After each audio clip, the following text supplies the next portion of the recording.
Hello guys, চলে এসেছি আজকে শিবরাত্রির ব্লগ নিয়ে। আমি আর আমার হাজবেন্ড চলে এসেছি মিষ্টি নিতে। আমি শিবরাত্রি করি না, আসলে আমার ছেলে জন্মদিন হচ্ছে শিবরাত্রির দিন, সেদিনই আমার বাবু জন্মেছিল। সেই উপলক্ষে চলে এসেছি শিবরাত্রিতে জল ঢালতে, বাবাকে পুজো দিতে। মিষ্টি টিষ্টি সব কিছু কিনে দাঁড়িয়ে গেছি লাইনে। লাইনে দাঁড়িয়ে আছি, ভিড়টা অনেক পরিমাণ, শিবরাত্রিতে তো ভিড়টা হবেই। আস্তে আস্তে আরও ভিড় বাড়বে, আস্তে আস্তে লাইনও যাচ্ছে। তো চলে এসেছি মন্দিরের ভিতরে। মন্দিরের ভিতরে চলে এসেছি, একটু পরেই বাবাকে পুজো দেবো।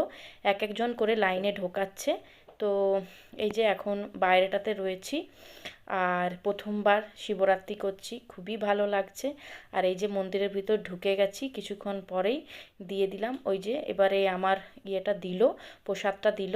দেন আমি বাইরে এসে ভিডিও করছিলাম আমার বরের জন্য, আর দেন খেয়ে পরে ফুচকা খেয়ে এলাম বাড়ি।